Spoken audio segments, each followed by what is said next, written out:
pidiendo que ya pregunte. La pregunta es muy simple, es que tenía que contextualizar. Morena está muy clavada, los diputados de Morena muy clavados a lo que les ordena López Obrador. ¿O cuándo van a tener también un poquito de conciencia ustedes también para decir, sí hay errores en la educación, pero también hay muchas virtudes lo que tiene la UNAM y el CIDE? Esa es mi única pregunta. Gracias. No, Margarita. A ver, durante 20 años el propio tribunal resolvió que los asuntos internos de las cámaras eran asuntos parlamentarios. Recientemente cambió de criterio. Lo que nosotros estamos dando es certeza de que no haya cambios de criterios y que prevalezca lo que ellos mismos durante 20 años vinieron resolviendo. No es otra cosa más que seguir esa ruta que ellos, con sus jurisprudencias, con sus resoluciones, en 20 años han venido resolviendo.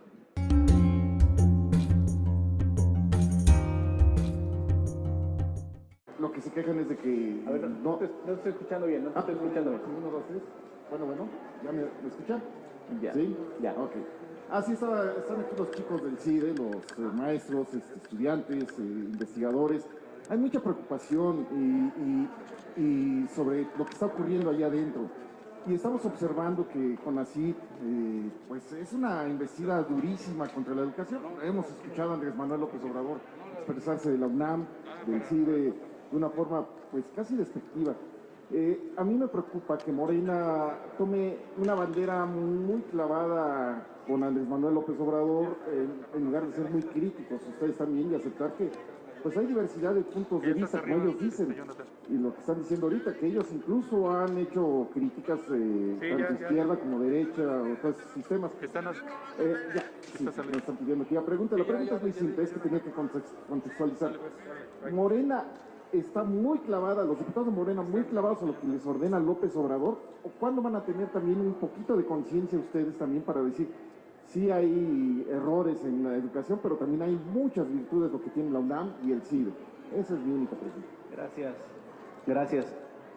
Evidentemente, lo he mencionado yo muchas veces, lo normal en una democracia es que el grupo parlamentario o el partido en el parlamento apoye al líder político de ese país, emanando del mismo partido. Es decir, lo normal es que en Morena apoyemos lo que dice el presidente, emanamos del mismo partido, tenemos la misma plataforma, nos postulamos con los mismos ideales y es lo que hemos venido haciendo, hablar de esa coincidencia. Particularmente, y pongo algunos ejemplos, ha habido iniciativas que ha mandado el Ejecutivo que aquí, con el consenso de todos las y los diputados, hemos de alguna manera modificado o enriquecido. Una de ellas fue, por ejemplo, el de la reforma constitucional de la Guardia Nacional, que la aprobación que dimos a lo que quedó en la Constitución fue totalmente diferente, o fue muy diferente a lo que venía en la iniciativa original. Entonces, yo creo que hay un diálogo permanente y que no se puede de alguna manera tratar de categorizar todo que tiene que ser de una forma. Cada asunto se va analizando poco a poco. Siguiente. Marta Villela, de Financiera Pública. Gracias, presidente. Muy buenas tardes. Preguntarle también sobre el CIDE. ¿Cuál es su posición personal al respecto de este conflicto estudiantil que se está viviendo? ¿Usted apoyaría la comparecencia de la titular de CONACYT ante pues la crisis que está la institución? Y una pregunta más sobre la reunión que van a tener al rato con el embajador de Estados Unidos. ¿Qué es lo que se espera de esta reunión y si al final podríamos tener información de qué es lo que surge en ella? Por favor, gracias. Sí, la reunión será en un momento más, a las 2 de la tarde de hecho ya casi. Es una visita de cortesía que realizará el embajador Kenneth Salazar a la presidencia de la Cámara, a la presidencia de la Jucopo y la visita al líder de la mayoría. Es una agenda libre, no hay temas específicos, vamos a charlar con él y con mucho gusto después de la reunión les daré información sobre el contenido de esta. Por lo que hace al tema del CIDE, creo que es un asunto que tiene que ver con un tema interno de una institución educativa, así lo señaló recientemente el secretario de Gobernación, ha evolucionado ahí el tema, yo estaría a la expectativa de que pudiera haber una solución en ese seno, al interior de la universidad y donde pudiera darse un cauce a las diferentes opiniones que están en torno a esto. Finalmente, nuestra compañera Margarita Nicolás de Sistema Raza. Diputado, buena tarde. Eh, sobre esta resolución que tomó la Corte y el Tribunal Electoral en cuanto a que el INE va a realizar la consulta, la revocación de mandato, de acuerdo a las posibilidades económicas que tiene. Ya se habla que serían alrededor de 59,000 casillas que se instalarán. A ustedes, sobre todo tú que fuiste a presentar una denuncia penal contra los consejeros, que dice que no procede, y la otra de que le dices, pues sí, con lo que tienes hay que realizar la consulta. ¿Cómo lo ves desde el punto de tu punto de vista? Y también de lo del CIDE. Ahorita es el CIDE, después van las universidades. Con el POLI no se meten porque, bueno, no es autónomo, pero siguen las demás universidades, la intromisión del Estado, sí, que si sigue la intromisión del Estado en las casas de estudio máximas. Gracias. Por lo que hace al primer tema, de lo que entiendo que resolvió ayer la Suprema Corte, tiene que ver con que puedan hacer el ejercicio de revocación de mandato con los recursos que tienen, sin que eso derive en un tema de responsabilidad administrativa penal. El tema que nosotros denunciamos en la Cámara de Diputados tiene otro contexto.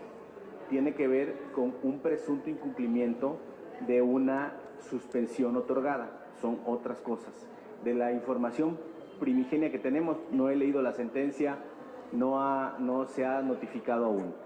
Y sobre el tema de instalar menos casillas, es algo que no está previsto en la ley. La ley establece claramente que tienen que ser el mismo número de casillas que la elección anterior, es decir, 161,000 más menos. Nosotros esperaríamos a que los ajustes que hiciera el INE fueran en el sentido de proveer la facilidad y la accesibilidad a los ciudadanos para que puedan votar eficazmente.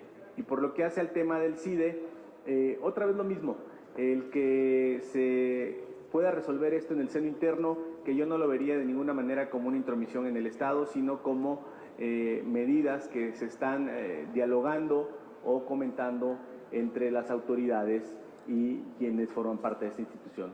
Muchas gracias. Diputado, tenemos una última pregunta de Angélica Melín, MBS. Diputado, tiene, creo usted, 10 minutos para que nos regale y podamos platicar. Quisiera insistirle en el caso del embajador Salazar. Tenemos entendido, como ocurrió con la reunión del Senado de hace un par de semanas, que el embajador lo que quiere decirle a ustedes son las preocupaciones del gobierno norteamericano por los términos de la reforma eléctrica que ha propuesto el presidente de la República. ¿Cómo van a tomar? Ustedes saben que eso les va a decir el embajador. ¿Qué impacto van a tener las palabras del embajador o cómo van a tomar ustedes esta opinión que les viene a dar, que ya sabemos todos cuál es, respecto a la iniciativa del presidente de la República? ¿Tendrá algún peso en lo que les comente el embajador? Esa es una y enseguida le quiero formular otra. Sí, yo les propongo lo siguiente. En el caso del tema del embajador, inmediatamente termine la reunión, les informaría qué platicamos, qué dialogamos, qué concluimos, porque ahorita estamos anteponiéndonos a algo que no ha sucedido. La reunión es una reunión informal donde hasta el momento no hay ningún solo tema en la agenda y los temas que se traten yo los voy a comentar con ustedes abiertamente en un par de horas más. Entonces yo les pediría que esperáramos a eso para ir sobre temas certeros y específicos. Quisiera preguntarle sobre el sentido y el propósito que tiene la iniciativa que hoy se publica en Gaceta, que usted y algunos otros congresistas están impulsando, por el tema de la resolución del tribunal y la impugnación que presentó Movimiento Ciudadano por su exclusión de los trabajos de la permanente. ¿Qué objetivo persigue esta iniciativa, diputado Gutiérrez? Es una iniciativa firmada por diputados del PRI, del PT y de Morena, su servidor, y lo que se pretende es estar en el cauce previo a esta sentencia. Durante 20 años el Tribunal Electoral determinó que no podía resolver sobre asuntos parlamentarios.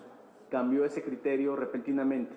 Lo que queremos hacer es dejar la claridad en la ley de que los asuntos parlamentarios no son asuntos electorales, no tienen que ver con temas de elecciones, que la competencia del tribunal versa sobre temas electorales, que la vida interna de este Congreso tiene otro estatus jurídico y que eso es lo que debe de prevalecer. Están amarrando las manos al tribunal por una parte y por la otra, pues llevar al texto de la ley restricciones a la participación de las minorías en el ámbito parlamentario, ¿o cómo? No, Simplemente que los temas que tienen que ver con la Cámara se resolverán en el seno de la Cámara.